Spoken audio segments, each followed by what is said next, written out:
Okay.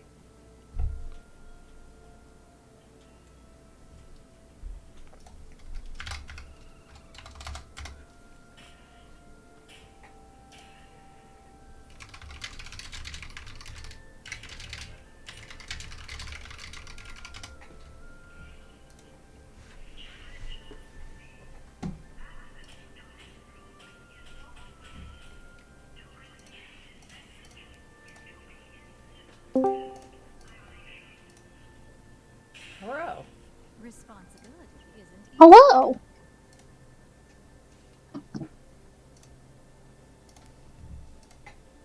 Are you joining for Revenant Class, Luna? Luna's joining too. Hi everyone. Hey, Zora. Hello. She just muted and gave this little big yawn. Hi. What, Hi baby? Tracy. Hi Ren. How's Yeah, Donna? not Hello. Savannah's Luna, different Luna. I know like 5 different cats named Luna now. Yeah, then they're all black cats. Yep. I'll be right back. Okay. Oh, never mind. You're coming on the desk. Okay.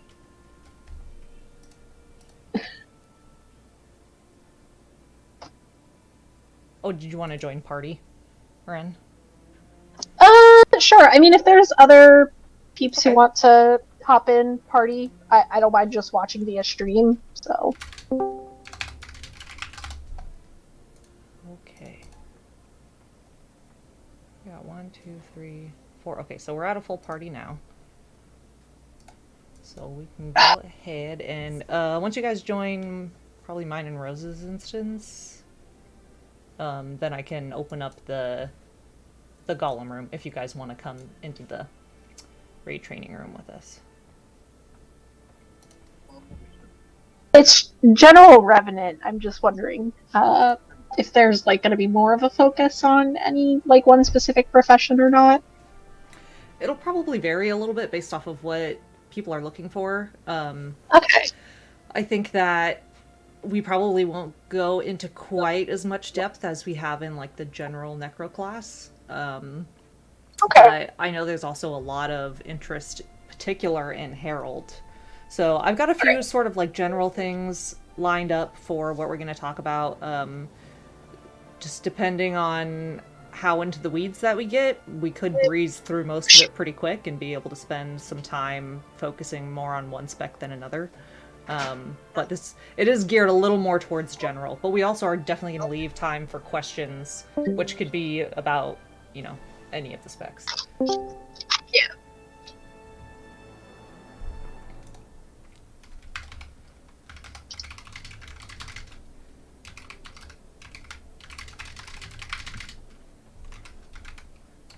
Okay. So, those of you who are in party, are any of you coming into the golem room with me and Rose? Or are you just hanging out in party? Probably come over in a moment. I was trying to see if I could get enough hero points for Renegade really quick. Okay. Yeah, because since it's like a home instance, like everyone has to be there when we enter it. I am in the process of getting there. I just clicked the wrong thing and accidentally went into my home instance and not teleport to friend. There's a bunch of just pink cat tags in the aerodrome right now. I am not going to be able to get Renegade in time, I don't think. I'll just come over. Okay. 1, 2, 3, 4. 4 pink cat tags and 1 regular pink tag. We love it. Great, there we go. Now I'm here. Okay, cool. I'm loading. Oh, you loaded in on top of me. Yeah, I teleported to friend. Same for me. Okay. I'm about to appear on YouTube. Yeah. That makes sense. It was like both of your guys' character models like spawned on top of me at almost the exact same time, and I was like, "Well, what's happening?" Yeah. Jen, were you coming to the aerodrome, or are you just gonna hang in party?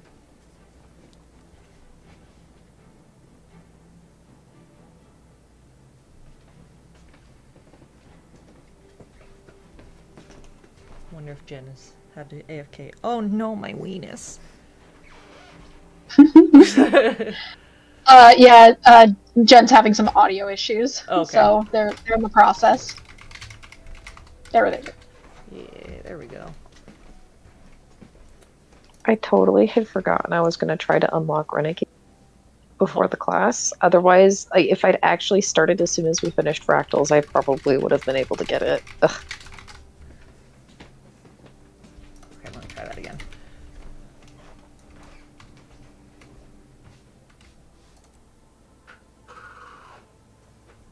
There we go. There we go. Okie dokie.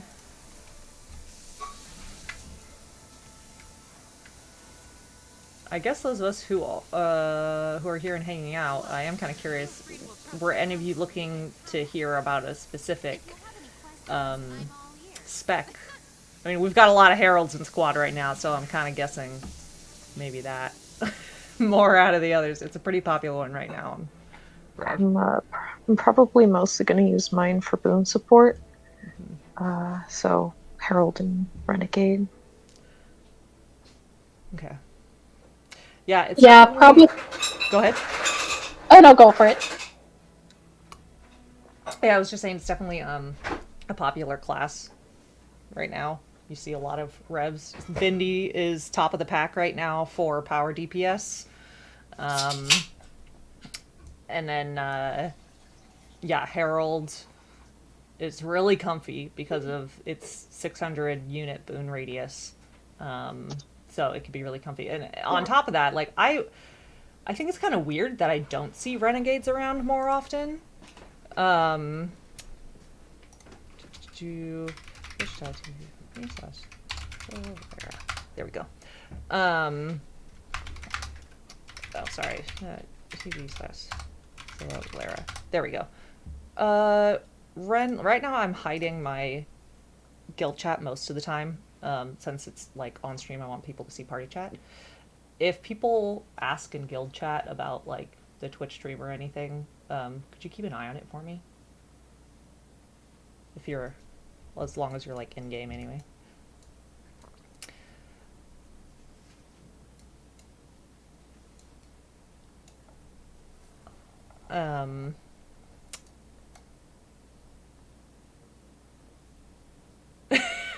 Because of the Mordrum dog, yeah, the dog.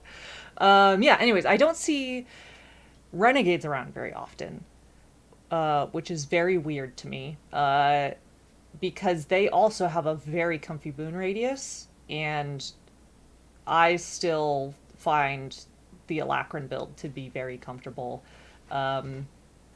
Maybe it's just not seeing as much traffic because it was so overused before. You know, for a long time, it was you always bring Renegade and Alacran for Alac because it was 10-person Alac, and now you know it's just 5 people. So, but it still has a lot of utility. So I don't know. It might have just fallen off because it was used a lot before, or maybe its damage profile isn't very good comparatively. Yeah, it doesn't do much DPS anymore. Oh, that's so For like sad. if we're talking about raids in fractals, I think it's still used a lot because it can do decent damage if it's a bursty fight in like in fractals. Alacran? Oh. Yeah. Okay, so it's good for short phases. Sounds like, right? Or bursty. Where you where you just want to get damage out really fast. I guess. Yeah. I think it's still like the meta pick in fractals. Okay. Um. Also, I did mean to actually introduce Rose. Rose is here as our like subject matter expert about Revenant because although I play every profession, I definitely don't know everyone in one of them in thorough detail. So, Rose, being an excellent Revenant, is here to bestow knowledge upon us. Well then, people, let's fucking go! So I guess first off, just to kind of mention, you know, I guess everyone here is fairly familiar with Renegade. Excuse me, Revenant. I will probably mix those two up constantly during this class because I always do. They're way too close together, lettering wise. But anyhow, yeah, Revenegade. In case anyone tunes in later who watched the VOD on this who isn't familiar with Revenant at all, I'll just go over a couple of things really quick here. Or Rosecan, doesn't really matter either way.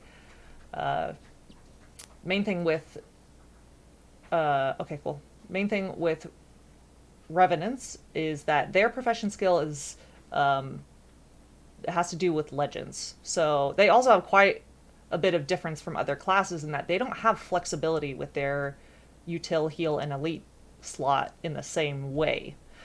What happens on Revenant is that your essentially 6 through 0 skills, these ones on the right hand side of your health orb, are all dependent upon which legend you're in. So if I swap to Glint, then now I have these completely replaced with another set.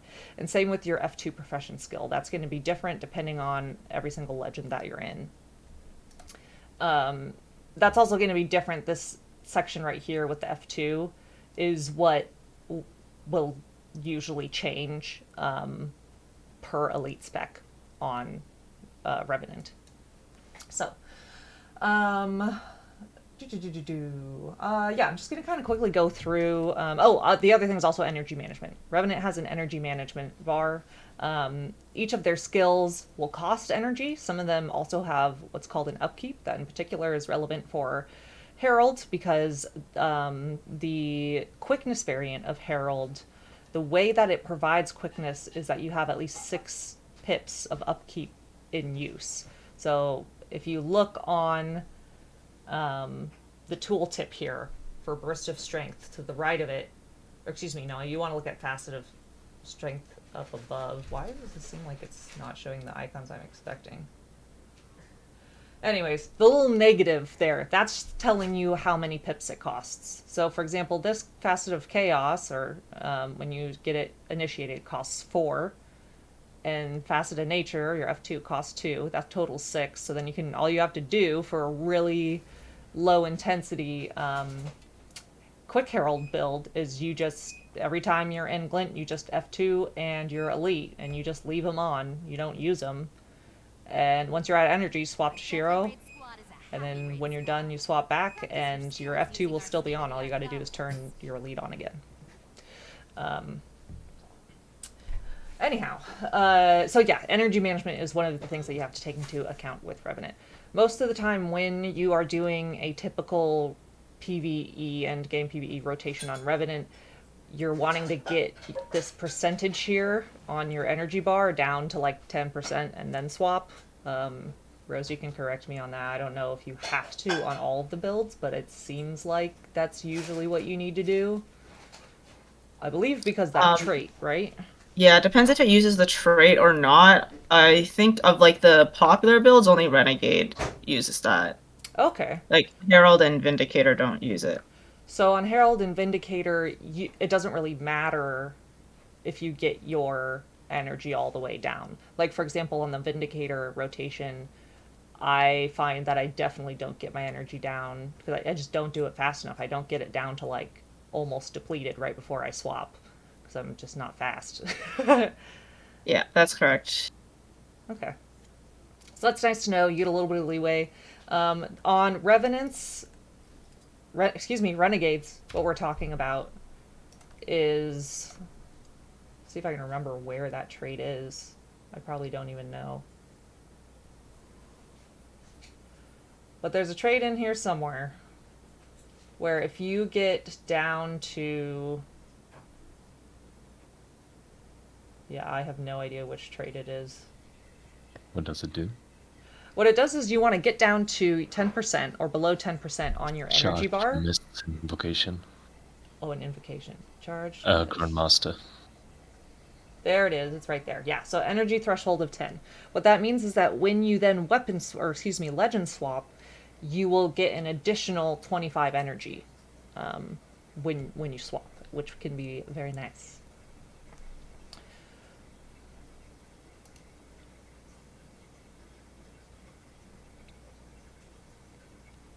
Yes, the cost. Yeah, so this one is actually showing the cost like I expected it to be. I guess because upkeep, it'll show you a little dash. That means that it's something. So like, this is a good example right here. Soulcleave Summit. This is specifically the Renegade legend. And you can see in those tooltips up there, I wish I could point, like leave this tooltip and point with my mouse at the same time, but I can't. You've got the one with a little clock next to it. That's the cast time. You got a 10 with a weird sort of bag-looking icon next to it. That's how much energy it costs. And then you have the little down arrow with a -6. That's the upkeep that it costs. Because what happens with this one is I turn it on and it stays on until I turn it off. That's basically like if a skill acts like that, where you turn it on and it doesn't turn off until you either run out of energy or you manually turn it off, that means it has an upkeep of some kind associated with it. Yeah, so that's how those work there. There has been some talk about kind of like how this bar works. I believe 1, 2, 3, 4, 5. See if I can remember. So you can see, because this arrow is still white right here on the right-hand side of the percentage, that means that I'm not losing energy. Yeah, so each tick is the amount of energy you're consuming per second. So right now you would be gaining 1 energy per second. You have 1 pip, I guess. When you have nothing active, then you're at 5 energy per second. And now I do this, and you can see I'm slowly losing my energy. Because now I'm spending 5 energy per second. Yeah, that would be 6 Actually, energy. I'm at 6, yeah. So you're losing 1 per second, yeah. So it's 6 upkeep. Okay. Yeah. And so that's how that whole reading down there on that bar works. I know that can be something particularly confusing on Revenant. I said I was going to go through the legends really quick, and I got sidetracked. So let me go back to that. So Shiro is going to be one of your primary damaging ones. What's great about Shiro is that it's so fucking simple. Whenever a rotation has Shiro in it, all you do is you go in and you press impossible odds, and then you just press your weapon skills for a while. Whatever you're supposed to be doing with your weapon skills. Until your energy runs out, and then you swap again. You can use Jade Winds to be an excellent CC. There is like a evade backwards if you need it, but really when you're in Shiro, that's the main thing that you're going to need.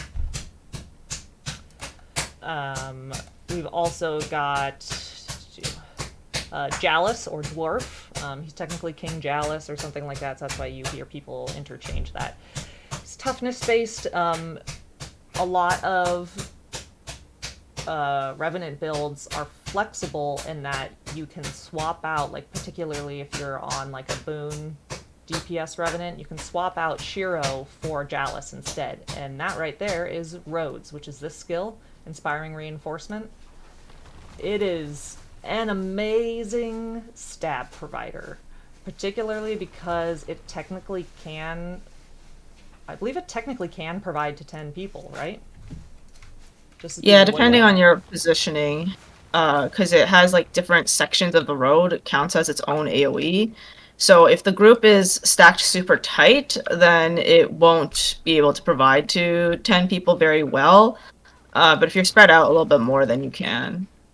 Nice. Yeah, I think I see that. Like a segment is about this big kind of thing.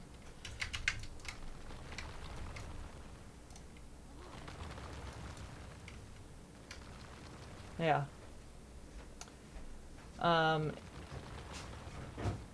It's a really fantastic, skill to have that is used proliferally. That's not even, that word is incorrect, but you know what I meant.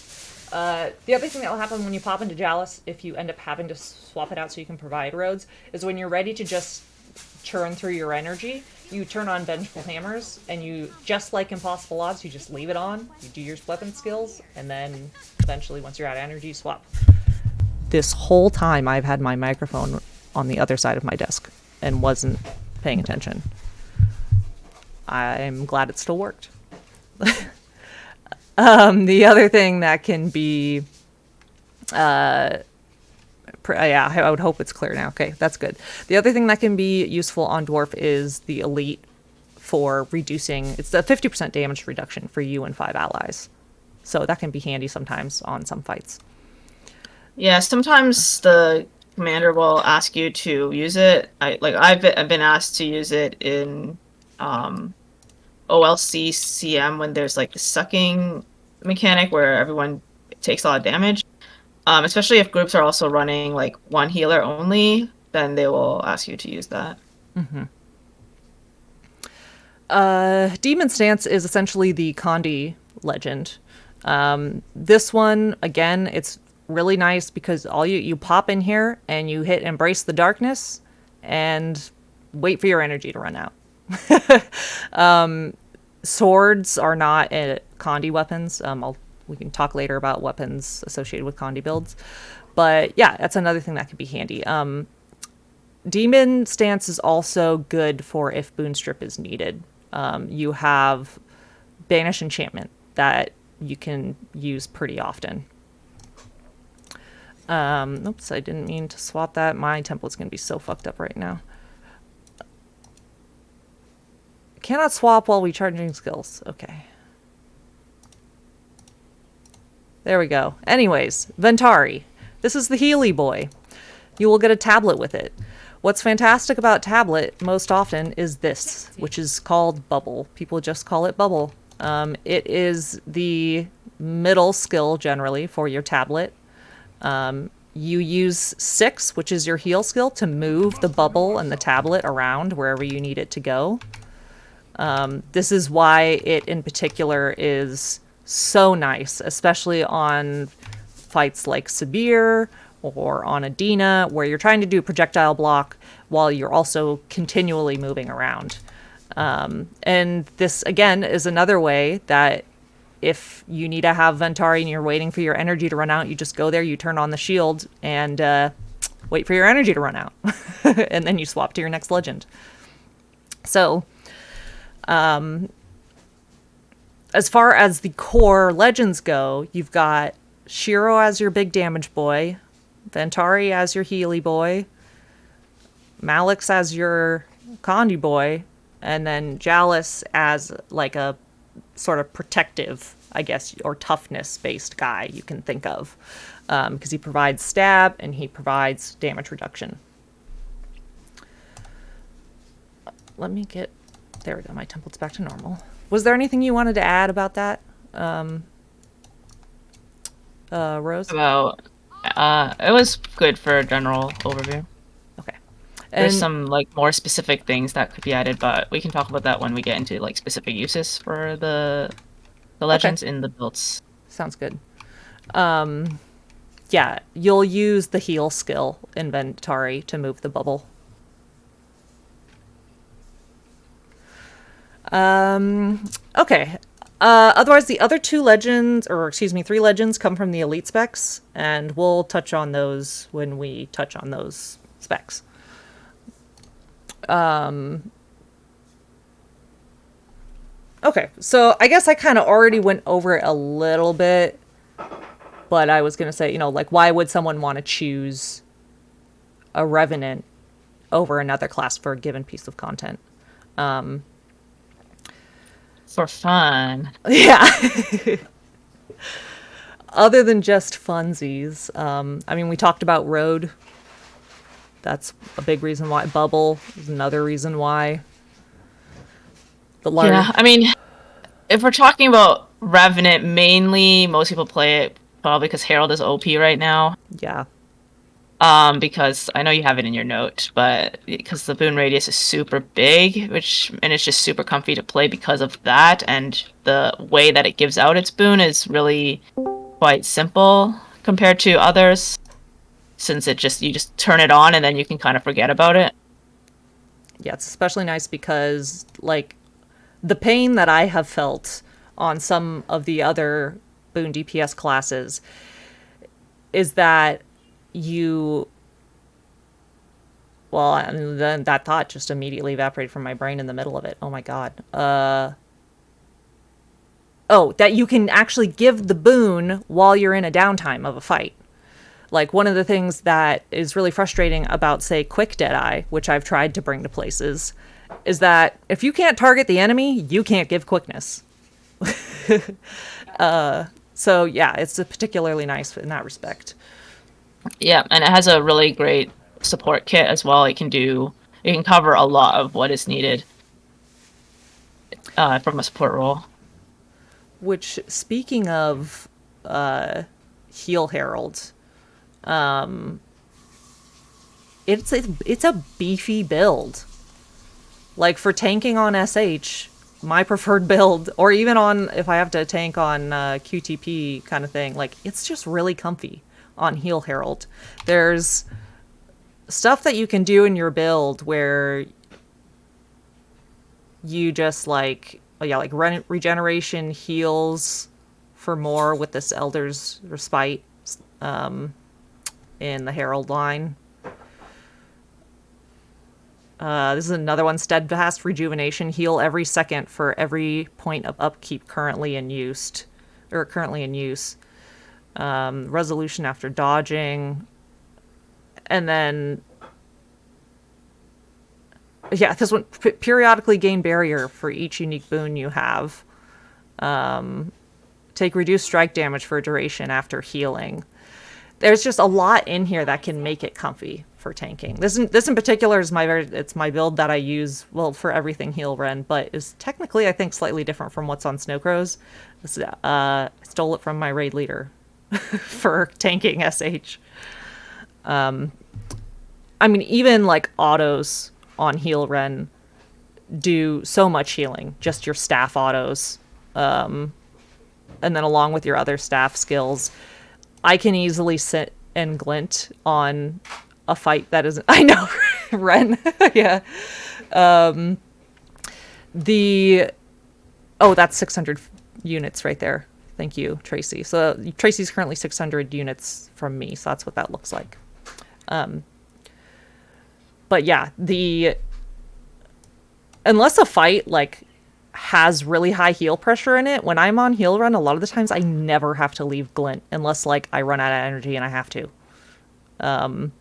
Just because that alone does so much. Plus, the heal skill, Facet of Light, is so nice for so many things, because essentially you activate Infuse Light, and then it says heal yourself and convert all incoming strikes to heals for a short duration. So it just negates the damage that you take, and you get healed instead.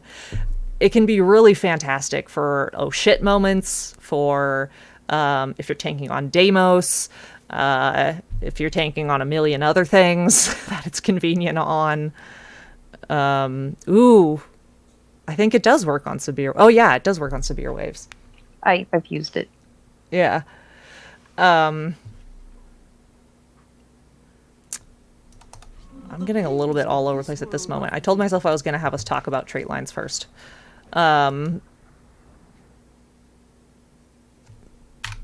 We can sort of briefly go over that before we get into some specific builds. I don't think we're going to go into detail on...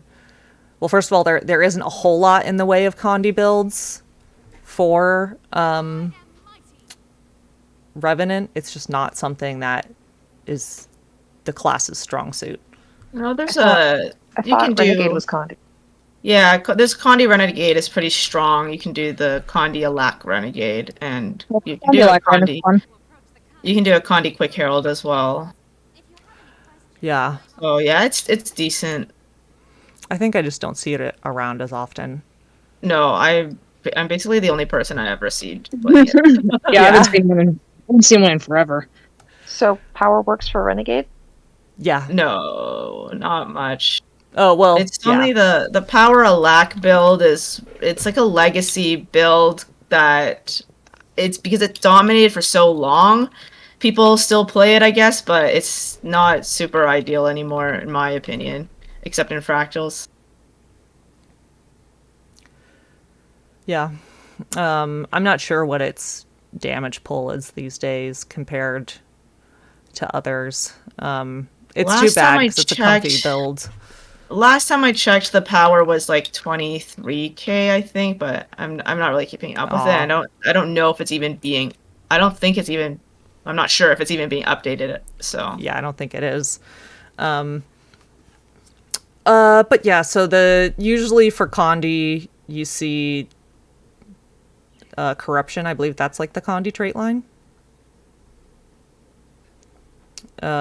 Invocation, you just see for damage in general.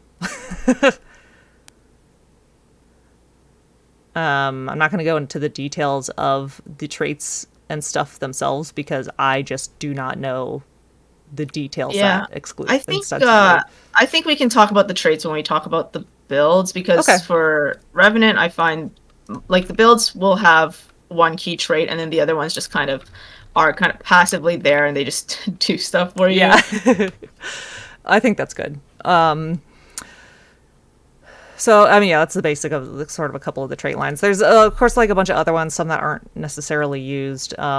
We will go ahead and I think for our formatting here, let's just, yeah, do it by build or by build type. So something that's, like the heal builds in general, which, I mean, I guess Heal Herald is really the primary one right now, but you technically can heal Renegade. And since we're already there and people were kind of asking about some of those, we can just do that. Okay, I'm just gonna correct myself. I just looked it up. The build it's saying it does 34k, but that was from like August or something. Okay. Yeah, so there are other boon DPSs that compete with it. I personally think it's still definitely usable, but yeah, it's not going to be the top DPS option for a LAC DPS. So staff is your healing weapon, but also another thing to note is that it's your big CC weapon. It is like Revenant is known for bringing big time CC. Really? Yeah. At least for a long time in particular because of I mean, you've got Facet of Chaos, or rather Chaotic Release specifically, and then you also have Jade Winds if you're on like a damage-based build. But yeah, especially your Surge of the Mists does a lot of damage, or a lot of CC bar damage. Can you spawn a golem with a CC bar on it, Tracy? I think you. I'm not sure if it's active. The Defiance bar, if it's active, I How think much you can. defiance? Yeah, moderate, I guess. I'm not sure. I'm never sure which to choose on that.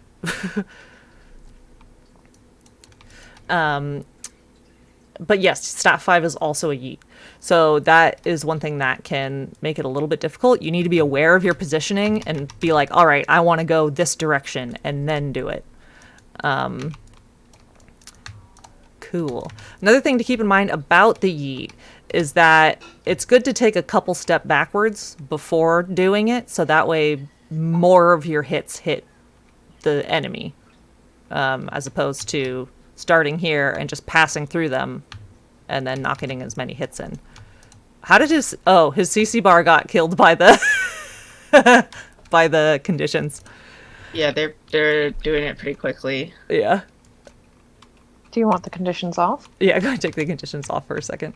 And then I'll just quickly show Staff 5 before we move on. There is a block. It's Staff 3. That can be handy to have. But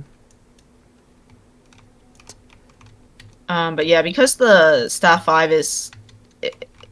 It does massive CC because it can hit the target multiple times. So if it is a small hitbox boss, then you can't do as much CC.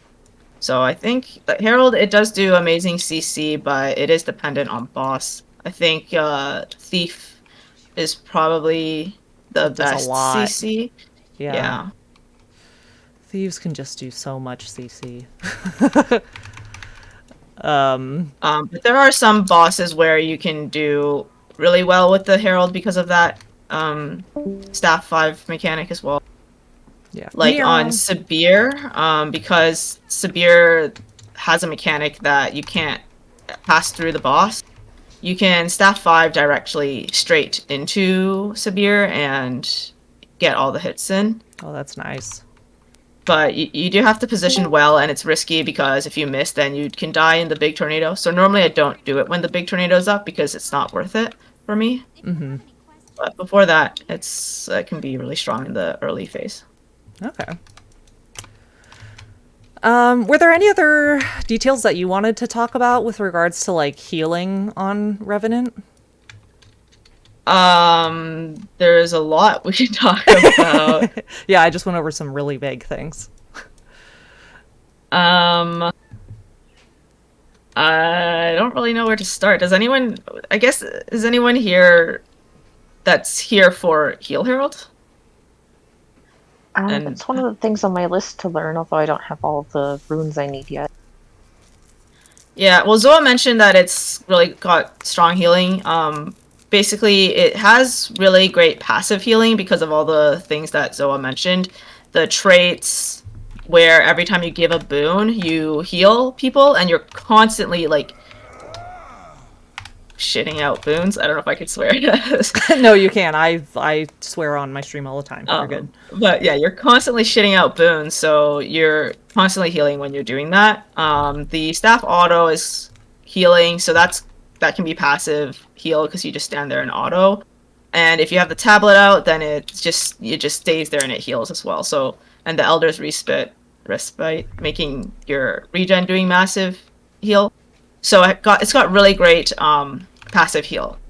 And then on top of that, it has really strong active healing as well, or like burst healing, I guess. One really strong thing, heal. So even just swapping to Ventari, you can do a really big heal on people. Just swapping? Wow. Yeah, depending on your trait. If you should have the trait. There is a trait. Let me link it. Is it in the Herald line? I don't remember which trait it is. I'm retired. That's okay.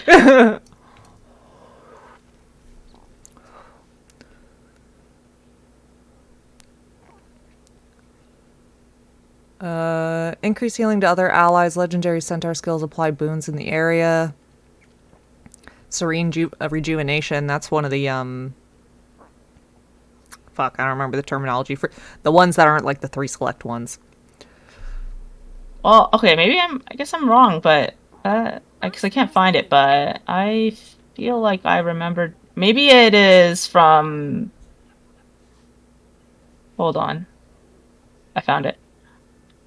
It's from this one, so you have to, because it has multiple info depending on which legend you invoke, it does a different thing. So you have to click through to find the centaur one. That's why it. Oh, wait, hard so to where is that Song of the Mists? It's in Invocation line, the 3rd trait, the top. Oh, one. interesting. I'm not taking that on my heal run. Okay. Invocation. Yeah, so Call of the Centaur is you just heal, and Oh, okay. I've hit like 9k heals just from swapping to Ventari, Oh my and that God. can usually top up most people if they don't have like a lot of tons of vitality.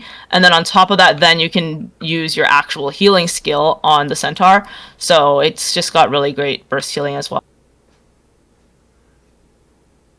So, which trait line would you suggest dropping for invocation?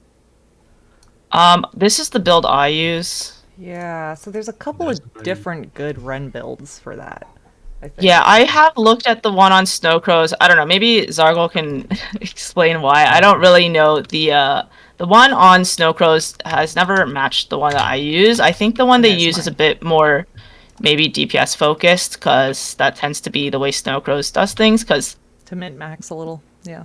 this definitely like is way more healing than you would need. So let me pull up that one so then people on stream can see.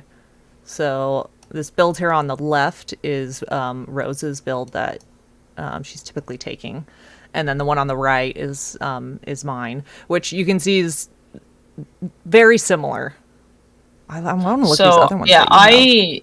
I run like a really relaxed CM raid static, so I like to play safe. That's my style. Because we just play for fun. I'm retired. Yeah. So I'm all for the overhealing, overbooning, and all of that. And I also do pugs a lot. I'm not really in any static other than that relaxed CM one. So other raids I pug. So for pugging, I find it's also helpful to just be super extra on everything. Because I mean, I find myself sometimes in situations where the healer partner dies, you end up solo healing, plus maybe you're tanking. Like I've solo healed tanked QTP CM when the other healer died early. So things like situations like that, if you're in pugs, then it's like useful to have extra healing and boons.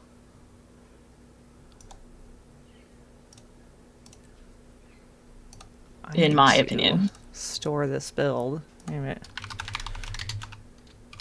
What? So. What's I know Argle? something about traits, actually. Oh yeah. I do. Yeah. So. Teach us. The healing thing, that's no brainer. You never swap that out, right? But the other one, we used to have a great list and gameplay guide that described all the trait choices, and it's definitely situational. That's why your build probably doesn't match the Snowcross one. And the guide still exists, but it's in a draft because there's outdated information and it hasn't been updated. So I could technically give you the link and show it to you, but I should not. That's okay. But if you try, you can still find it. I mean, I can probably find it too, since I dev on the back end exactly. for you guys. So, you can run the Retribution, which I saw on Zoa's stream. That's for tanking, obviously, but it doesn't provide too much team support, but it makes you incredibly tanky. You can also run Invocation, which is more some hybrid between boons and weird utility. And definitely that exists. Gives protection, regeneration, stability. Wait, yeah, okay. But we suggest Devastation because of vulnerability uptime and Fury. And okay. maybe other boots. I don't know what there is, but it's definitely the most offensive options from the second trade lines. And yeah, that's because you don't need the tankiness or the healing in majority of the cases. So we opt for the more damage version. Yeah. Makes sense.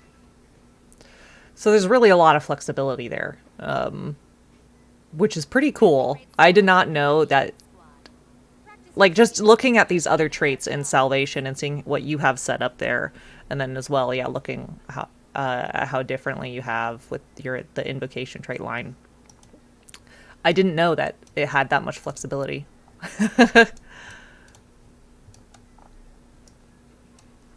Yeah, I don't really go for the tanking traits, if you will, because I just, instead of doing that, I just run super high toughness. But I guess it depends on your resources, because I have full legendary, so it's easy for me to just, when I'm tanking, I just swap it into like 22.1k tough. So that's not really needed. Okay. Are the other skills in Ventari? Okay. Like, yeah, so you want to talk about those, because I feel like I go into Ventari and I'm like, I don't know what's going on. I'm just going to make a bubble. Yeah, so Ventari, there's the bubble, yeah. There's the Natural Harmony is the main healing skill. Okay. And then Purifying Essence is a Condi Clear skill. I do find it a little bit hard to Condi Clear with the Purifying Essence because it's kind of slow to use. And also, it has a small radius, I guess, 240. Oh, that is small. So, generally, if I'm doing a fight that needs a lot of Condi Clear, so that is one of Herald's weakness. It doesn't have much Condi Clear compared to Heal Firebrand, which has a shit ton of it and can do it very easily with the mantra. Right. Yeah, that is one weakness to it. But one thing that you can do is if you use the bubble, it actually makes a light field that a lot of DPS classes can combo for Condi Clear. So one place where I use this a lot is Zinlai Jade Junkyard Strike, because you Yeah. get a lot of condies there, and also I don't know if people still do it, but people used to run Virtuoso a lot on that, where almost like Virtuoso always can combo finish to condi clear the light field. And I think your staff can also. So the staff third auto is a whirl finisher, which will do condi clear on the light field. So I find that a lot easier to clear lots of condis using that. But if you're just clearing like one set of condis, then the Purifying Essence works. Staff for the blast finish too, right? Yeah, staff 4, blast finish, yeah. Oh yeah, staff 4. Yeah, And I like that yeah, one. if talking about blast finishers, then the elite is also a blast finisher. What's the empowered bit about on all of these tools? Yeah, so I was great question. I was just gonna get into that. Okay, so if you start on a different legend, and if you swap into Ventari from there, then you'll see that you get this tranquil thing on your bar. That if you have that, that means it's empowered, and it's that the first skill that you use when you're swapping, or the next skill you use with tranquil, it has that empowered effect. So the way that you can get tranquil is from swapping to Ventari for the first time. Okay. You can get it from, or well, technically it's by summoning the tablet, which would be when you first swap to Ventari, or it could also be after you have exploded it using the elite. When you resummon it, then you'll have tranquil again as well. Okay. Oh, and then you resummon with 6, yeah, and then you get it. Okay. Yeah, and then also if you use True Nature in Ventari, you will get tranquil as well. Oh wait, True Nature is the that one. Oh yeah. Yeah. Yeah, so those are the ways you can get it. So yeah, that is using it is to me like kind of how you can elevate your Heal Herald to the next level, because mainly for the ability to give stab with the elite when empowered. Okay. The other empowered effects aren't super impactful in my opinion. It's mainly the stab can be super useful. And also, just note, the stab, it's pretty strong because you give 3 stacks of it, and it's for 10 seconds. So your stab can actually last for a really long time when giving it. Yeah, I was just gonna say, looking at it, I was like, damn, 10 seconds. Because, like, that's quite a while, realistically, when you're, like, preparing for a mechanic. That's with, like, super high boon duration, because you're a Heal Herald, though. Yeah, and I don't even have, like, my food and stuff on, either. So yeah, that's actually something I'm still trying to work on to time better for fights like Largos and even like 100 Amalgamate, because some DPS they don't want to move, they don't want to dodge the arm coming down. So Okay. Any other things on heal?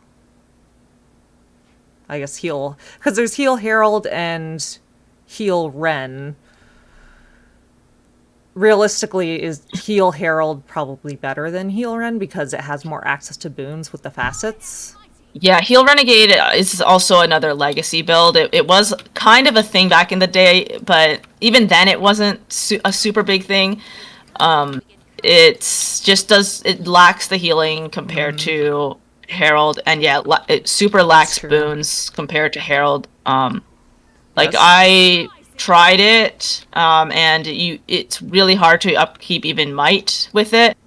And I don't think it can give any other boon except protection. Yeah, but it's been a while. Yeah, it can like technically give might, and it can give protection, and I don't know if it provides fury. I don't remember yet. I mean, even just looking at the Herald like traits, you can see like, why would you pick Renegade over that if it's baked into the elite spec? Yeah, it's just like glint is super strong, and when you're a Renegade, you don't have glint. Yeah. And I don't know if we mentioned the Staff 4 is a Condi clear as well, so that's another place you can get Condi clear, which its radius is 300, so much better than the tablet. Plus, it's tied to your own movement rather than the tablet, which is tied to the tablet. Oh, that's another point actually about the tablet. So the stab that you can give, or any of the boons associated to the tablet that you can see when you mouse through, those would be applied at the location of the tablet. So you can actually give stab at a range using the tablet. Oh, yeah, yeah. that is handy. So I can like move it over there and then detonate it all the way over there, and you get the stab. Yeah. However, the quickness generated by keeping the bubble up is around the player, because the quickness is generated through the trait, which is attached to the player, Yes, as yeah. opposed to the boons, which is attached to the tablet itself. That makes sense. Yeah, I think that's all I got right now. Okay. That's okay, wait. Actual last thing. Okay. Okay, about the weapon. I think most people do get the weapon right now because Snowcrows has the build on their website. Yeah. But initially, when Heal Herald was first like starting out, not a lot of people really the build wasn't really posted anywhere, and a lot of people wouldn't know exactly what to run. But the best weapon, in my opinion, is the mace and shield, and then staff on the other set. But the mace is good for creating a might field or a fire field with mace 2, and then you can blast it with mace 3. So that helps to generate tons of might. Yeah, Heal Herald can generate lots and lots of might. I just realized that I have dual swords on my healer end for some reason instead. Also pretty exciting with new weapon coming up, and that weapon's possibility for healing as well. I'm fast as the wind. Yeah, so then more protection, you get additional blocks. Okay, let's talk about, let's see, I bet a lot of people want to know about Power Quick Herald. Yeah. So, do you want me to just go, or did you have stuff you wanted to No, feel say? free, you can just Okay. go on ahead. So the Power Quick Herald is a hybrid build that is a hybrid support and DPS build. So, like, my opinion of those boon DPS builds is that they have two or three roles depending on how you look at it, and they are first is applying your boon, and then I guess second / kind of the first as well is providing support for the team. But the DPS aspect is also an important part of it, in my opinion, because otherwise you would just run another healer if you're not going to do DPS as a DPS support.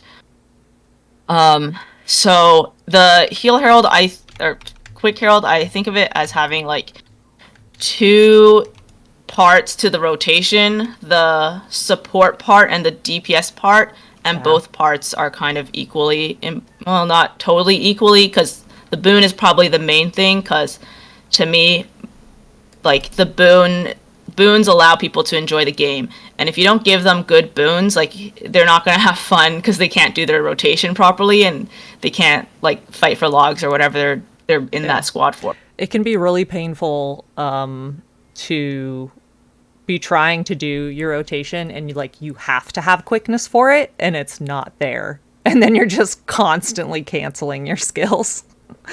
Yeah, and quickness is, I mean, each class, the importance of quickness or a lack differs for each class, but I think most classes really do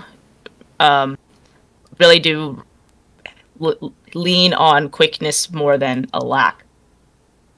Yeah. So yeah, I guess they're not totally equal. The quickness piece is the most important. But yeah, so to the 2 parts. So I guess because the quickness part is the most important, I talk about that first. I don't know what it says on Snowcrows. I think I looked at it like yesterday just to prepare for this, because I remember when the update happened, the rotation they had on Snowcrows was really complicated in my opinion, so I kind of did my own thing. Oh. Yeah, I kind of have a basic thing that I could go over if you want. I can go over my rotation. Because I looked at it yesterday, and they don't really. I don't think they have a rotation really anymore. It's just a vague idea of a rotation. Yeah, the things that I was told is that whatever it is, facet of elements and facet of strength. Well, particularly if your facet of strength, like you need to do it right before you're going to go in and do your DPS part because it boosts your damage. Yeah. And so I just tried to remember that as like the most important thing when I was busting through stuff, and then also the uptime. Yeah. Okay, Upkeep. so I'll address what was said in chat. Yeah. Those. So I actually do it a little differently because it's similar. I would start with facet of elements and facet of strength, but then I like to start with facet of nature up rather than facet of darkness. And in my opinion, it's basically the same thing because they're both the same upkeep, and as soon as the fight starts, you would activate the other one anyway. So for what they're saying, immediately once you start the fight, the first thing you would do is activate facet of nature, I would assume. So for me, the reason why I like to do it the other way around, to start with nature first, is because there's actually, well, maybe it's been fixed now, but I doubt it. There's actually a bug where sometimes when you activate facet of nature, it automatically auto-consumes itself. Oh. And I know this is a bug because it has bothered me a lot, to the point where I started skill clicking it just to see if it was going to auto-consume. And there have been instances where it auto-consumed even when I clicked it. So it's not that I accidentally double-clicked it. Huh. But anyway, it wouldn't be, yeah. So, and it has the same upkeep as darkness. So I like to start with nature just in case if it does auto-consume itself, then I can just wait for the cooldown and wait for the cooldown to come back before I start the fight. We haven't really gone into that yet, but it's just that I like to have facet of nature activated instead of facet of darkness that the Snowcrows has. It's practically the same thing. It's just because of that bug that I do that. And then as soon as the fight starts, then I'll activate facet of darkness. And then it's the same setup that Snowcrows is advising.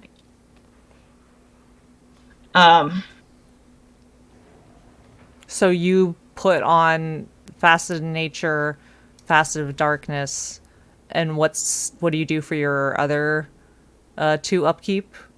Well, yeah, it's strength and elements to start. This is just to start the fight. So to start the fight so would be... all 3 of those with facet of nature?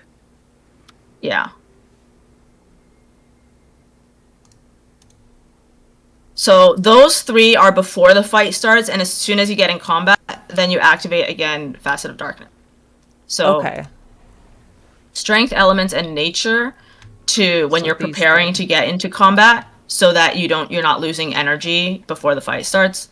As soon as the fight starts, or literally as you're running in, then you can start to activate. You can activate facet of darkness. Do you consume strength and strength and elements before you add darkness, or you just add darkness? I just add darkness. Okay. Because you need those up to start giving up quickness, because that's how you get the you have 7 up. Mm-hmm. And then I would also okay, so I guess we'll talk about the DPS part of the rotation first, and that's that. Oh, you meant elements or nature. She meant elements. nature. Or nature. I like to keep that one active because it extends boon duration, right? Yeah, I keep it active, but you consume it right before you swap legends. Okay. Yeah. Okay, so after... Why do you consume it before you swap legends, just so you get the...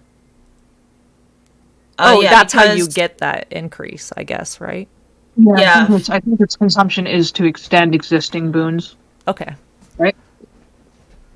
Yeah. Right? So there's multiple reasons. One of them is that when you consume it, it extends boons by like 3 seconds if you have the trait.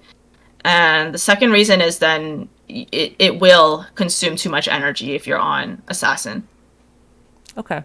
So basically you start off with F2, and so your nature, and then elements and strength, and then as soon as combat starts you add darkness, and then where do we go from there? Okay. So after combat starts, Okay, so first I'll talk about how to give quickness, because to give quickness is you need to have 6 upkeep, right? So I think of it as, for me, I think of there's 2 combinations of skills, combinations of facets that will get you the 6 upkeep, and one of the combinations is facet of chaos and facet of nature. That will give you exactly 6 upkeep. I like that one. It's an easy one to remember. Yeah. And then if the nature bugs, if it auto-consumes itself or accidentally consume or whatever happens, then you can use facet of darkness in place of facet of nature because they are the same upkeep. But that's would be, I guess, something more advanced for when you're familiar with what all the skills are. Okay, so the second pairing of facets that can give you 6 is all the other facets. That's the facet of light, facet of darkness, facet of elements, and facet of strength. That usually is, like, for me, backup. Like, something happened that messed up the rotation or whatever. Oh yeah, because 1, 2, 3, 4, 5, 6. Okay, it's exactly 6. Use them all. Yeah. Because you generally don't want to. You want to consume facet of strength and facet of elements immediately for the DPS part of the rotation. Oh yeah, because elemental blast does a significant chunk of damage. Yeah, so those 4, I will use those 4 if I messed up the cooldown of facet of chaos or something, or the facet of nature. Or like sometimes I will use that to yeah, I will use that to kind of just bridge the gap for a couple of seconds, or ideally not a couple of seconds. Ideally, it's just up for a short amount of time until the other cooldown comes up, and then immediately consume facet of strength and elements. So the main rotation is when you start combat. Should I stream? Is it better if I stream for this? Or... Yeah, you're welcome to stream for this part. And what I can do is I can drag the Discord stream over into my monitor, essentially, and then people can see what your rotation is doing. I don't know if I have great quality because my computer sucks. That's okay. Okay, let's get a golem. Let me add a source here. So I'm starting like this. So the first thing I'm gonna do is, I guess we said we're activating facet of darkness first, and then I will immediately consume facet of strength and facet of elements, and then facet of nature, and then facet of chaos. And that's the DPS part of the rotation. Okay, because I'm trying to... Generally, openers are that you're trying to use just all of your skills quickly to get your burst out before getting into it. I guess we'll start like this. So consume this, and then legend swap, and that's the opener, and 4 and 5, I guess. Okay, so you consumed. Yeah, it's jittering a bit. Yeah, sorry.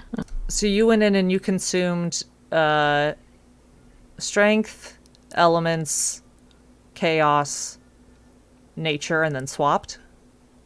Yeah, but I usually do it in the order of strength, elements, nature, and then chaos. Okay. And chaos is last because it's got a long aftercast that you can cancel by swapping legends. Okay. It's just a minor thing you can do, but... Nice. And then you swap and you immediately do impossible odds and sword skills until you're at energy. Yeah. So the burst or the DPS part of this rotation is simply burst of strength first to get the damage increase. So because when you use it, you get this burst of strength. Oh, I don't have it because I'm not in combat. Yeah. That's okay. I've got it up on my screen. Hold on. Let me hide you. But it gives you 10% damage increase. So usually you want to use your damage dealing skills while under that burst of strength. So the burst of strength lasts for 10 seconds, and the cooldown of the facet is 12 seconds. With alacrity, you could upkeep it permanently if you camped Glint. However, we normally don't camp Glint, so you will actually have some downtime of it, because when you are in Assassin, you'll lose some of the you'll lose it for like, it'll drop for like a second. Okay, so I'll do nature, strength, and elements, and then you go in, and I added darkness, and then what, you blast everything and swap? Yeah, for the opener, you want to just use everything. So burst of strength to get the buff, elements for damage, nature to extend the boons, and then chaos for damage. And then immediately legend swap and sword 4 and 5. So your damage comes from sword 4 and 5. So those are the two skills you want to use together with the burst of strength. So that's the damage part of the rotation. Burst of strength, elements, sword 4, 5. And then just spamming 2 whenever it's off cooldown. Go ahead. Make sure you also cast the darkness flip over, because it applies vulnerability, and large vulnerability instantly with no cast time, so it's free. So just do that also. Oh, so immediately consume it? Yep. Okay. Yeah, I usually do that after. I usually do that when I get back into Glint. After I get my quickness rotation set up, like after. So when you get back to Glint, the facet of nature might be a little bit on cooldown still. So I wait for that to come back up, I activate it, and then if I get it off successfully, like it doesn't bug and auto-consume itself, then I will consume the facet of darkness. But I like to keep it just in case the nature bugs, and then I have it for upkeep, because otherwise, yeah, it won't be up. Oh my gosh. Yeah, and because you auto-consume strength and elements, then there's no other way that you can get 6 upkeep, because the heal one only gives -1. So the most you can get is 5. So that's how I do it. So at the very start of the fight, the vulnerability is important. Oh, that's what. Yeah, That's yeah. why it is. But yeah, of course, if it's bugged, then it's safer to not do so. Yeah, at the start of the fight, yeah, blast everything. Yeah. Okay, so so Tracy said you've been explicitly requested to do Fury with Darkness, so you can't use Nature. So even with I'll pop. Yeah, even if you just pop it and auto-consume, you still generate tons of Fury just from doing that. I don't think it's really worth it to be keeping it up, because it only gives Fury every 3 seconds. So, like, you have to have it up for 3 seconds to even get the second hit of it. And if you have it up, along with nature, I think you end up running out of energy. Yeah, that's why I've been told to do it instead of nature. Oh, that's... I pop nature and keep darkness on, because that's what I was told. Okay. Well, I would do what your commander asks, but I would not agree with that, because the facet of nature is way more beneficial overall, because you're extending all boons, and that especially helps, I guess, if you're playing Quick Herald, then your Alack should be fine, because your healer should be overcapped on boon duration. But it helps your other boon giver as well. Like, basically keeping the facet of darkness up is only helping Fury, whereas using facet of nature is helping all boons. Yeah, I think it depends on just what your individual squad needs are, but there's so many classes that can give Fury, like even DPS builds, that often you can get away with not having to pulse it. But it might be because there certainly are like squad comps where, yeah, like you don't have anyone generating enough Fury uptime, and so it's a lot easier to just have the Herald do it. Yeah, Fury is one that is a lot of classes do for themselves as well. Yeah. So it's usually not something that's missing. But that's why I say, like, if your squad leader is asking you to do that, then you can just do it. How long do we stay in Glint after swapping back from Shiro? So we come back into Glint, and then do we blast elements and strength again as soon as we come in? And then darkness as well, I would assume. Might as well. And then, turn on F2 and chaos, and then just sit there? Yeah. Do sword skills? Yeah, so I always pair the burst of strength and elemental blast with sword 4 and 5. Their cooldowns used to align, but they don't anymore. So you will find, but because the burst of strength lasts for so long, it's okay if it's a little bit offset. You will find over time it becomes more and more desync. I like to actually skip the shackling wave for when it becomes too desync, just to get it back on sync.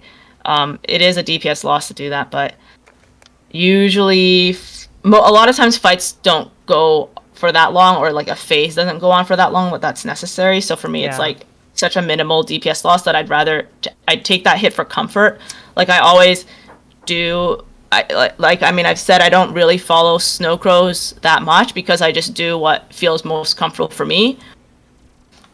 Because ultimately, like, what Snow Crows does is min-maxing in the golem room, but what's going to get you the most DPS in an actual fight is doing something that you're comfortable with and able to perform in that situation.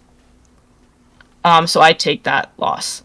But to answer your question, how long you stay in for, I stay in for 2 rounds of Burst of Strength. So the first time you use it is immediately when you come back into Glint, and then you wait for it to come up again, and once it's up, then you use it and you blast everything else again, like similar to the opener, which should be Burst of Strength, Elemental Blast, Facet of Nature, and then your Chaotic Release, and then Legend Swap, Impossible Odds immediately, and then Sword 4/5.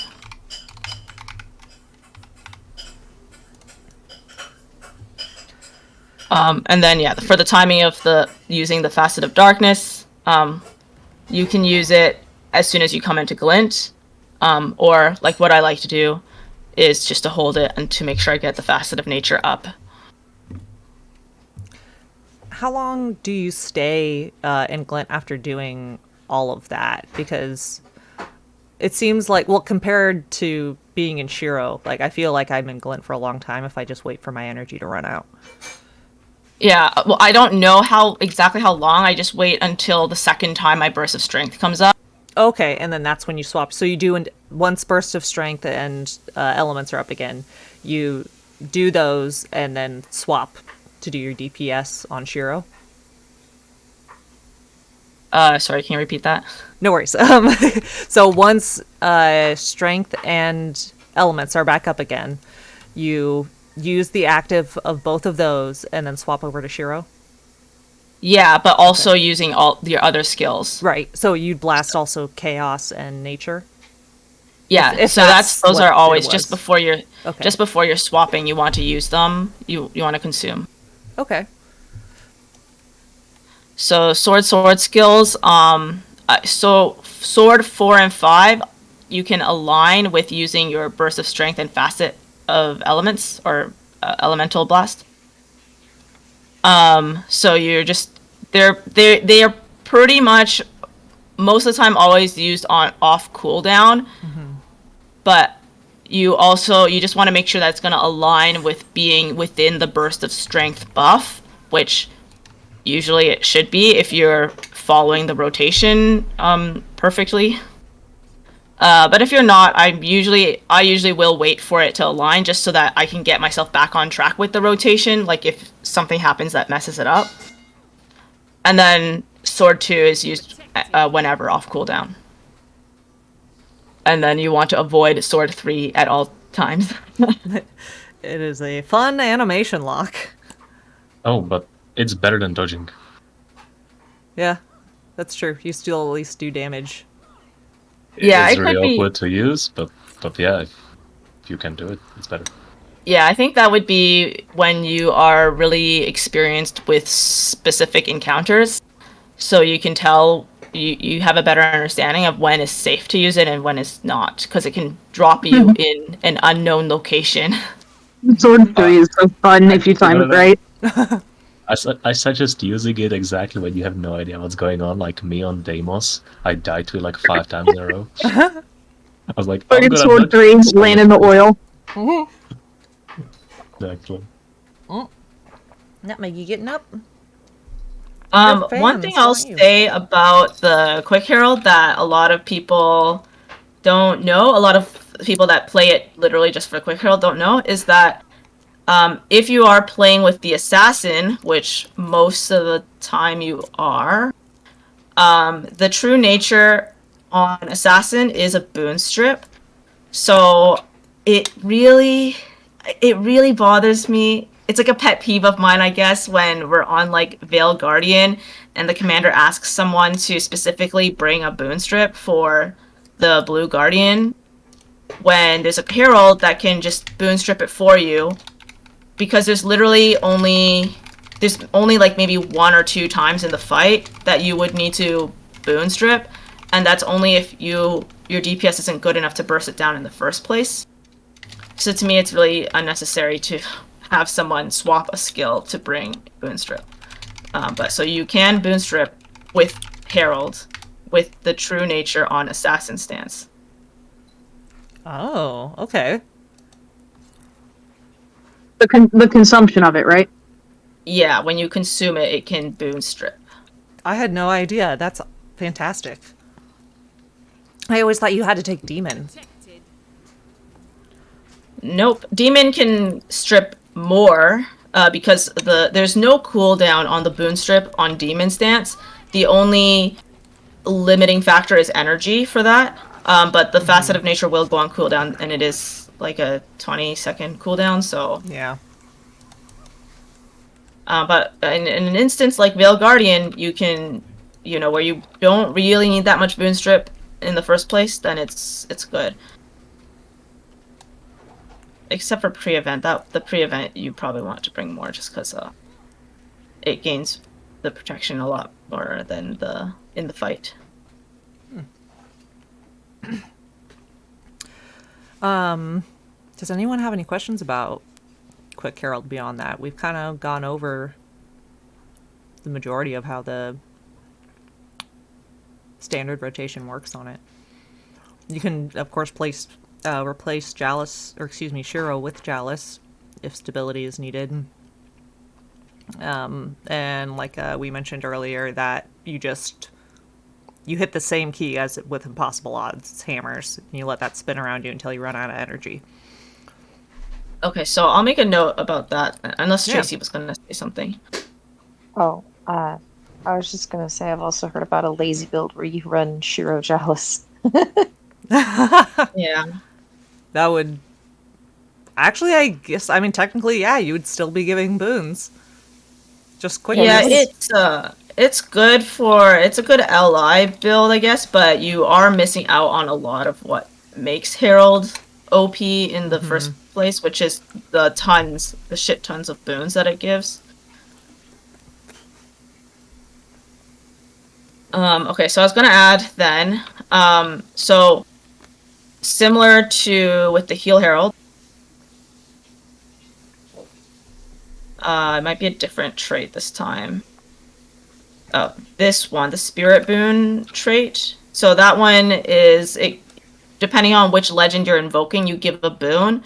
So if you are running Chalice for stab, you do give 1 stack of stab when you switch to Chalice for the first time. So if whatever you are running Chalice for only requires 1 stack of stab, and there is another person giving stab in the other subgroup, then you don't need to swap to Chalice and immediately put down a road, because swapping will give your sub 1 stack. So, but if you're... One case where people run Chalice is on Samrog.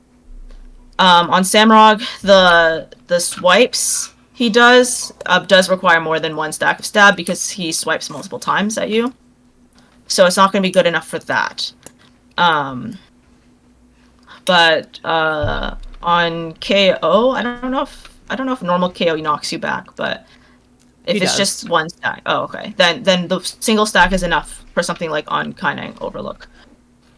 And then this other thing I'll talk about then is if you are running Jal, the reason for it is usually for the extra support stuff it can bring, mainly the road, or sometimes also the elite for the damage reduction, and those things cost energy. So you won't be able to fully upkeep 6 ticks of energy all the time while you're in that legend. So just be aware, though, that the amount of quickness that the Herald generates, you can overstack quickness enough to fully cover your Jalis rotation. So you don't have to worry that much if your group really needs the stab, like they really can't jump on Samrog, then it's okay to like actually just camp the road for a bit while you're in Jalis and not worry about the upkeep portion. This is more true like further in the fight you get. Like at the very beginning of the fight, you don't have as much time to build up that quickness yet, so you can't really do that at the beginning. But after, I don't even know how long, but after like probably by the time you get to your second rotation, you would have generated enough quickness that you have a lot of leeway into using your other skills. So for context, quickness can stack up to 30 seconds, and your legend swap cooldown is 10 seconds. So when you're leaving Dragon Stance, when you're leaving Glint and going into Jalis, theoretically, you'll have 30 seconds of quickness. So you can easily bridge that gap. Or you can easily have enough quickness to have that gap there. And I guess you can look at how much quickness you generate. I don't remember it. You generate 1 3/4 seconds of quickness every second. So you are generating more quickness than you need. And that's with the zero additional boon duration.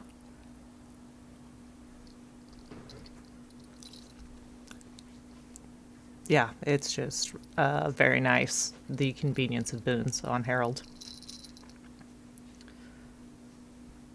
I'm trying to convince Nutmeg to meow into the microphone. She's leaving instead. Yeah, any other questions about Quick Herald?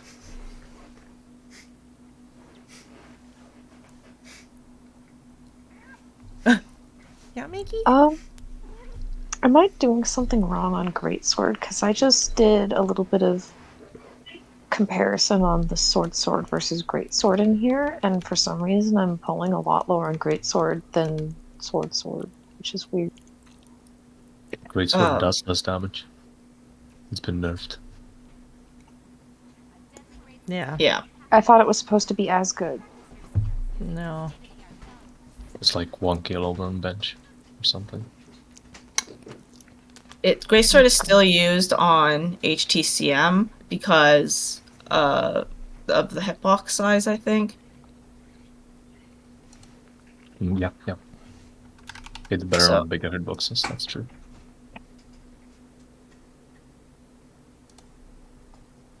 So you might still see Greatsword used in some cases like that, but the meta build now is sword.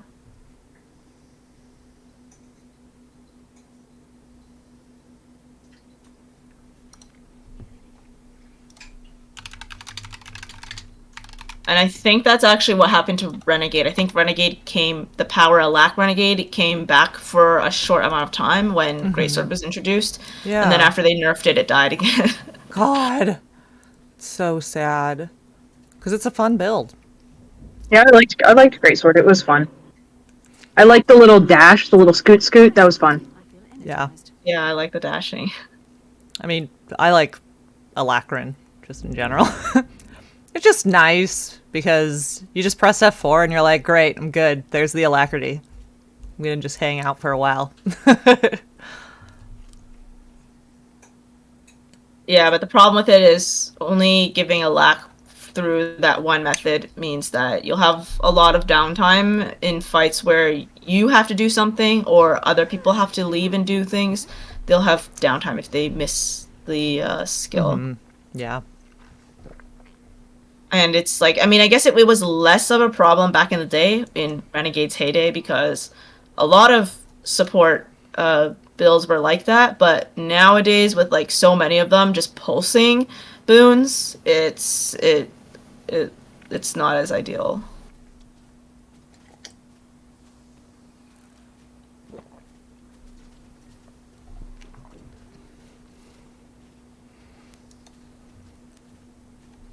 Let's see. Were there other builds in particular or questions in particular that people had about Revenant or wanted us to talk more in depth about?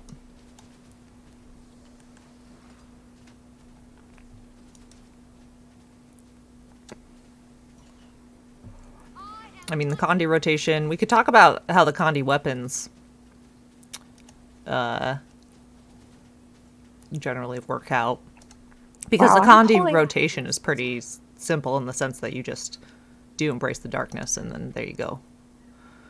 They must have nerfed Greatsword harder than I thought, because I just did Shortbow and was getting almost as much as Greatsword, which is not right, especially because I have a Sigil of Bloodlust on my Absolutely. Shortbow. Yeah, they nerfed it pretty hard. They nerfed it. I mean, they nerfed it hard enough that it even on like Vindy now they also take sword. On Vinny, Damn. is it a We rotation? knew that would happen too with Weapon Master. Like we knew that shit would happen. Yeah. It's just like a single weapon set takes over. It's like, I don't know. For healer builds, it's been nice in the sense that you have access to the healing weapons on like other specs, but it's not been fun for DPS. I just like the way that it makes the specs feel less unique. Yeah, I really do like. I think I liked Greatsword as a weapon more than I liked sword. So I'm sad about that. Yeah. So is Vindy not even... The last I saw it swapped between Greatsword and Sword. Is Greatsword just totally out the Yeah. window now? No. It swaps between them. Okay. But it used to be just as good if you just kept Greatsword on the whole time. Mm-hmm. But for the Condi rotation, there is a lot more than just activating the Embrace the Darkness. That's Yeah, I mean, as far as just what you have to do with the legend, right? yeah, that's for Malix, but then on. Yeah. So Condi Renegade, I guess I don't know, maybe one reason why not a lot of people play it is because back in the day, Condi Renegade was considered to be a hard build. So I guess maybe that deterred people. And what's hard about it, I would think, is that it does use that trait you mentioned earlier, the Charged Mist trait, where you gain more energy when you're below 10 energy. Yeah. And it uses Malix and Renegade stance. When you're on Malix, it's easy to hit that 10 energy threshold because you keep an upkeep up all the time. But on Kala, on Renegade stance, you don't use any upkeep skills. So the difficulty was in swapping less than 10 energy to get that bonus. Because if you think about the fact that you're gaining 5 energy a second when you're not using any upkeep, that gives you a 2-second window to swap if you hit exactly 0 energy. It's usually like less than 1 second window to swap because usually you can't hit exactly 0 energy. Usually you can get to maybe 5, and then you have that 1 second or less window to swap, and it especially was hard for people with high ping. Yeah, I remember that being the most difficult part about it, is that it was very tight. Like, it was a very tight rotation. You had to do things quickly and make sure that you swapped while you had that lower energy, because it would just zip right back up again very quickly. Condi Herald still uses the same two weapons, Mace and Oh, yes. short bow. Yes. Short bow is still paired with Malix, right? Yes.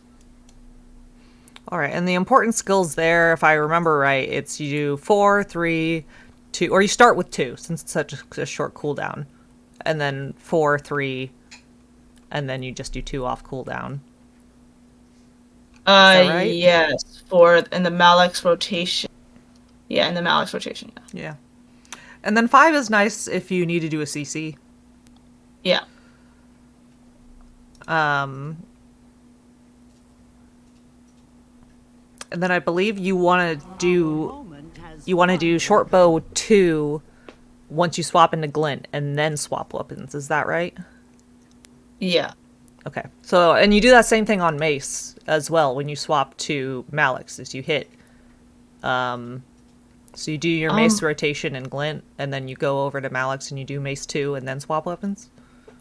Okay, I want to backtrack a little bit because I actually think on the short bow, after you swap to glint, before you swap back to mace, I think you use also 4 and 3 as well as 2.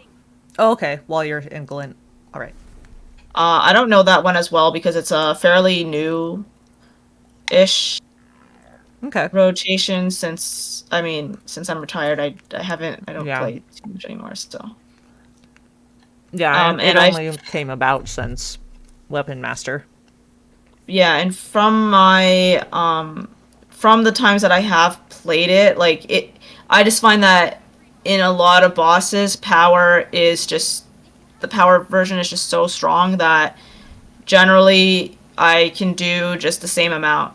I can perform similarly on the power as on the Condi. Oh wow. So I think so far not that I've played it that much yet, but so far the only place I've really found Condi to be doing better than power for me is on the new CM that just came out because of the range aspect. Yeah. Okay. But I tried playing the Condi version even on things like Anka CM, where generally we think of as being a more Condi favored fight, and I felt like I did a similar DPS as on Power, and Power can bring more CC, which is good for that fight. But it could just be because I'm not super good at it yet, unlike the Power rotation. In Mace, the priority skills are 2, 5, and 3, I think, right? Or do you do 4 as well? Nope. Okay, you skip 4. I only use 4 as a gap closer. Okay. If I'm really far away, then I'll just use it to travel quickly. But oh yeah, that's handy. It can be so. Just be aware that it passes you through. So You'll go to the other side. Yeah. It doesn't leap you straight to the boss. You'll actually end up on the other side. So it can be bad in some cases. Yeah. And that's actually a fair point, to make mention of what the mobility skills are that Revenant has. So it's Sword 4 too. So both Sword 4 and Mace 4 are gap closers. Sword 5, yeah. Oh, it's 5. Dang it. I can never remember which one it is. Okay, so Mace 4 and Sword 5. Technically, Staff 5, kind of. It's a long cast time, so... It's a little bit, tiny bit faster than actually just running. Yeah, it's not that significant of a improvement. There's a teleport... Oh, yeah, Greatsword 3. And then there's a teleport in Demon Stance. So about Greatsword... oh, yeah, and Greatsword 3. somebody was asking about it. Where's Yeah. my build that would have a greatsword equipped? I can't About the swap 'em in greatsword combat. 3, it so the tooltip says that it is range 900. That is misleading.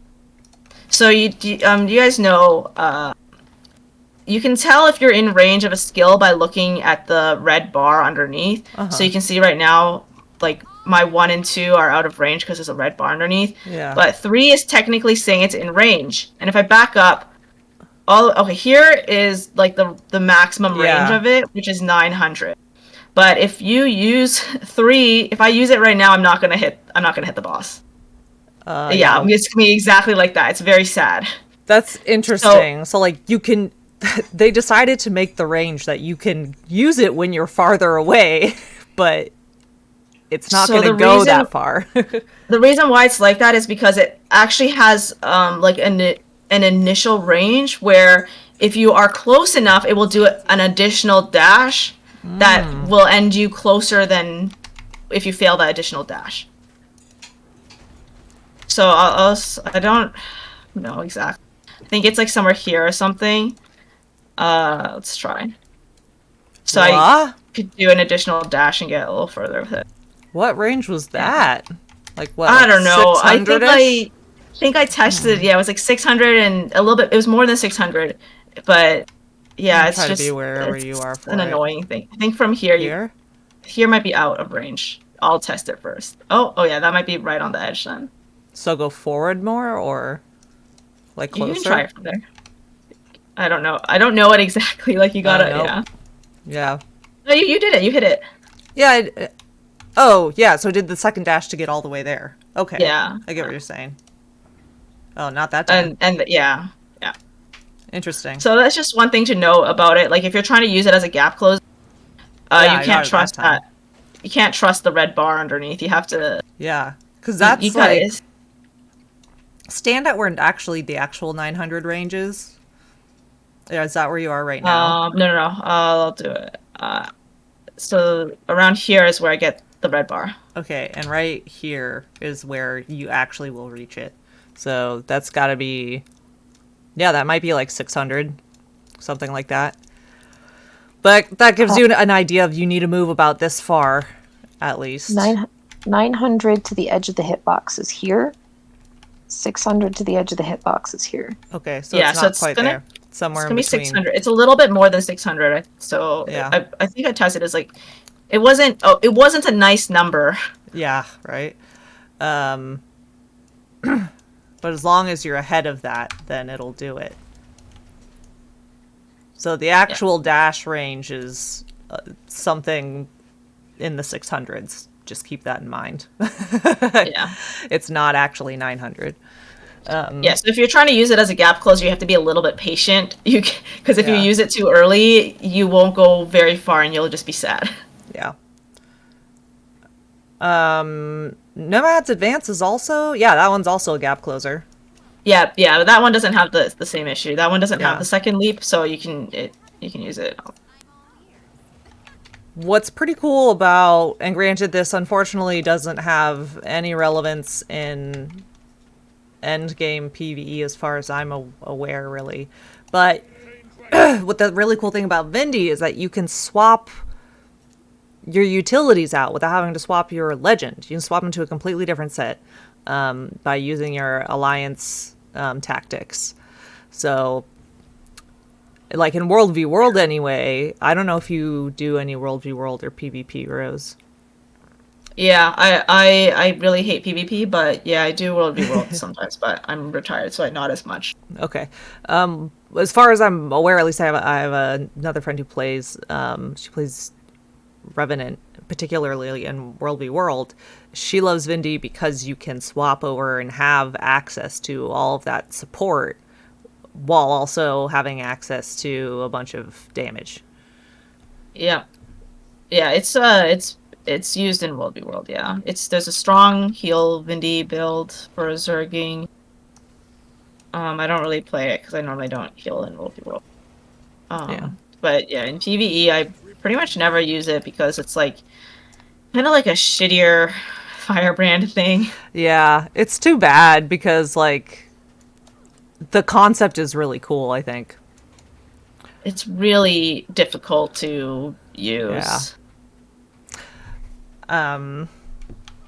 The other unique thing about Vindy is that it's dodge. You rocket into the air. You can dodge in place if you want to, technically. Your dodge is also, you don't go as far, I believe. Like, you can float during it, but you don't go as far as if you actually dodge rolled. Is that right? I haven't tested the distance of it, but I would think that you could go just as far. Maybe it's just because it looks... Because Yeah, because I'm going decently far. I think so. you can actually go farther if you're going backwards. Oh. Or not farther. Not farther, but you can move backwards faster than if you were walking. Oh, yeah. Yeah. Because you're not stuck backpedaling. Yeah.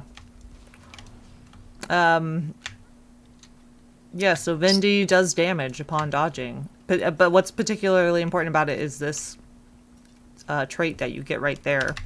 When you dodge, you get Forerunner of Death for whatever that was, 9 seconds or something? 9 seconds.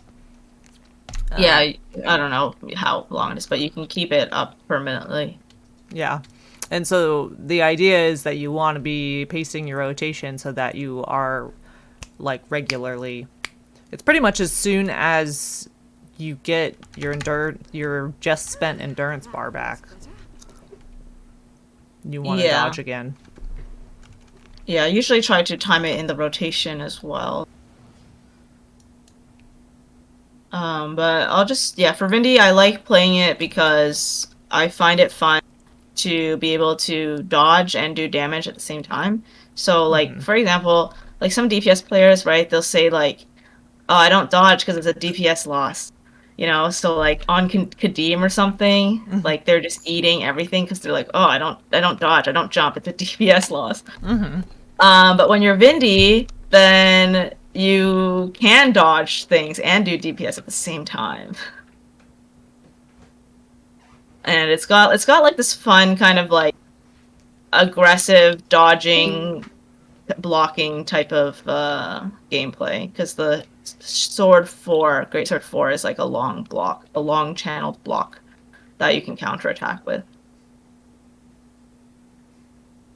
That's purple. Yeah. Here. Sorry, I'm attending to a cat momentarily. Cats are important to attend to.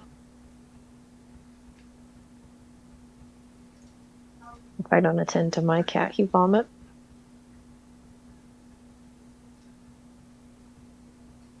Oh, yeah. Girl.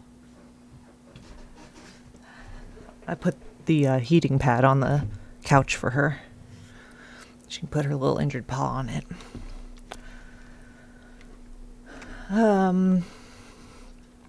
Yeah.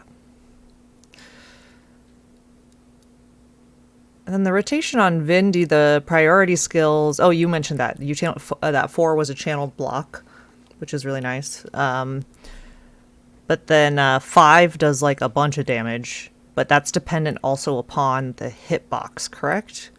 Yeah. And then 2 and 3 as well. So you basically do like 5, 2, and 3 off cooldown on Greatsword. And then I personally haven't really gotten the timing down on what you're supposed to do for the rotation on Vindy when you're in Alliance, but I know you're supposed to do the Elite and Nomad's Advance. Yeah, this one I haven't played with it too much because it's a really pretty recent change. That's fair. And I've been having a lot of fun with Soul Beast lately. Yes, Soul Beast, my love. But yeah, usually when I learn new rotations, I usually just like to figure out how many times they're fitting each skill into that legend before they're swapping. That's how I keep track of how long to stay in each legend for. Okay. So rather than remembering like the list of like this skill, then that skill, then this skill, then that skill, then that skill, and then swap, I like to think of it in terms of like cooldowns of my skills. So which skill am I waiting to come back up for before I swap? That's how I like to learn. That's how I like to learn Revenant builds. That is a nice way of trying to put a rotation into context. Do you have anywhere that you could like write a summary of those timings that you're talking about? Because that sounds a lot easier for me than trying to follow the other rotations. Yeah, do you have specific builds that you're interested in? I mean, I guess the ones that I've got right now is the 3 Herald builds. The 3 main ones. Power So DPS, heal. Power Quick, and Heal Quick. Okay. Yes. That can definitely be done for the power build. The Condi one is I do not have the con. it's a bit more complicated. I'll see what I can do. Just because that one it has a weird thing where you're not swapping legends. So it's more complicated than the Power Quick because you're swapping legends and All weapons. good. Thanks for coming, Whereas the Zargle. Power Quick, you're only swapping legends. But You yeah. can write down as many as you want, but I only have the power right now. Okay, gotcha. I will have to prepare that for you. So I'll send you a message, or maybe I can post it somewhere. Yeah, you can also feel free to post it if you want in the builds chat, like forum thing we've got going on. Yeah. I'm just self-conscious of being judged by people who know more than me. Oh, you're fine in Guild Wars 2 Girls. Like, we're not a bunch of like super well versed elitists here or something. But you also like, I'm not going to force you to post it in Guild Wars 2 Girls. Like, you can just send it to Tracy if you want to. Yeah, you could just send it private if you don't want to post it anywhere. I just have a really hard time with memorizing rotations. Like, that's one of the reasons I love Condivert so much, is because I understand the priority list. Yeah, same. Like, because for me, the problem is that because I don't play that much anymore, and I like to play a lot of different things, it's hard to remember a list of skills. So, yeah. Yeah, it does help to really think about like just how many of each you're trying to fit in, because I mean, I do the same thing even when I approached, like you're talking about Soul Beast, how I approached the Soul Beast build of the way it's always been in all its permutations is that you start and end your axe or dagger axe loop or axe loop or sword axe loop with doing 2 and 4. And you do those twice. Once at the start and once at the end. And then you swap to your other weapon set. And so that definitely really helps, I think, and is basically like what you're describing, right? With the Wait, the swords. did you Go ahead? did you say you weapon swap in Soul Beast? Yeah.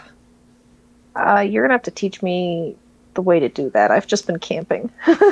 Yeah, there's a ranger class that we're going to have in December, and I figure a lot of people are going to be particularly interested in Soul Beast, but we'll see. We're probably going to end up having to have multiple classes for ranger, because Druid has a lot of versatility, and Soul Beast does as well, and I really love Untamed, even though no one else does. I want to learn it. I want to try. It has Boon Rip and a fart cloud. I love it. Make me your protege. Make me just as good as you. Well, I mean, I'm not like super good at them, but I can help you out. Actually, I got decent at the Soul Beast rotation, so yeah, I can help you out with that. But I fucking constantly cancel Frost Trap and Axe 4. And I believe Wind has also whined about those same woes.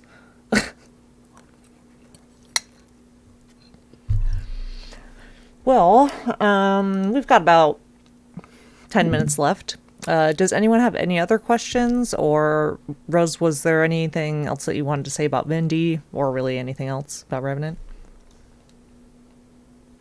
No, not really. I mean, for the DPS classes, there's not much to say because you kind of just follow the rotation and you do damage.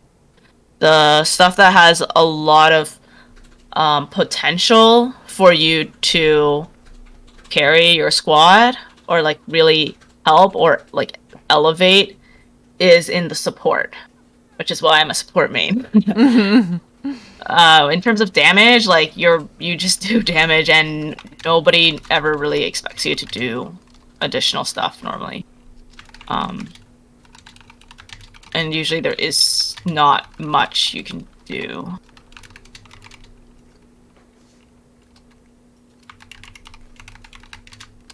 So yeah, all the little tricks and things to know that that I give out is just in the support. How can you how can you help the squad when things go sideways? Like how do you adjust and adapt and use the things in your kit to do that? Okay.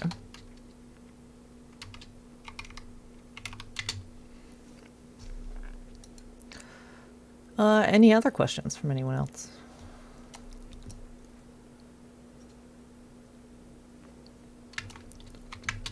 Boink, boink, boink. I think most people have also started to fade out around the hour-and-a-half mark, which is fine because it was getting late, I know, on the East Coast. I am going to post this as a VOD, and I'll post it in the announcements channel for the guild in case anyone missed it. Yeah. Yeah, and I think most people are interested in like 10 questions as soon as we hang up. Don't worry. What are you saying, Rose?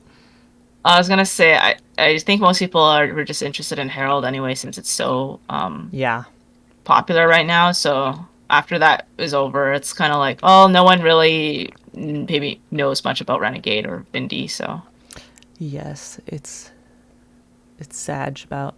Well, I mean, Vindy is pretty top of the pack for DPS right now, anyway. I haven't seen it though. Yeah, I don't see it around. As I mean, I do, but like I don't see it as prolifically as like Soul Beasts. And maybe some of that is because they don't really have much in the way of CC. I don't know. Oh yeah, they've got like literally nothing.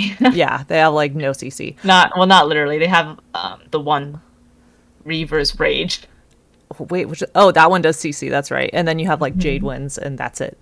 Yeah. Which, because that's actually handy for, say, if you're doing the speed strat on KC, where you specifically don't want to CC him. You just want to keep DPSing him to get him down to phase.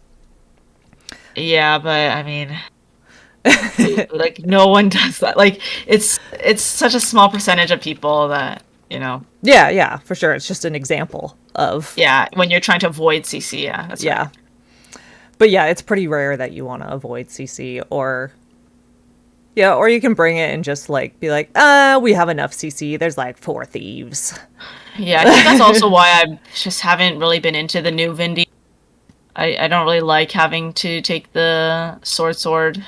Because before when it had staff, it like you could do great DPS, you could do great CC, and like I'm a support player, so I like to be able to do things to like carry the group. Have the utility. Yeah. Mm-hmm.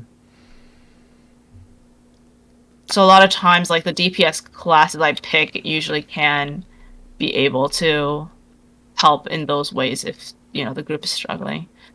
But Vindy can't really do anything. Yeah. Which is kind of ironic considering that it does have that whole other set of skills that you can do. Yeah, the problem with it is like it is like Firebrand but worse And Yeah. in that you can only go into it when you're in alliance stance, and then when you do go into it, there's like a 3-second cooldown to change back. Whereas in Firebrand, you can go into your tome whenever you want. There's like no cooldown. Yeah, that is kind of. I feel like they should make it so that there's no cooldown on the. Make that more like Firebrand, the swapping at least. Yeah, it would make it much easier to work with if there's no cooldown. Yeah. Yeah. Okay. Well, I think that's all we've got then. We did spend most of the time on Herald. I don't think then that I will need to do an additional like separate class on just each one of the specs like we're doing for Necro. But I can always put another poll out there and see what people want. Yeah, because Revenant, everyone just plays Herald. Yeah. Reaper has like it's really popular on, or Necro. Their builds are all pretty popular, except Harbinger's a little less. But. Yeah. And you're welcome, Jay. Yeah. That's it. I will leave Nutmeg on stream for a few moments longer since she's just such a precious baby. Thanks for hosting, guys. Yeah, and thank you, Rose, for coming and helping shed great knowledge upon us. Yeah, I hope it was useful. Yeah, definitely. I know I learned some new stuff.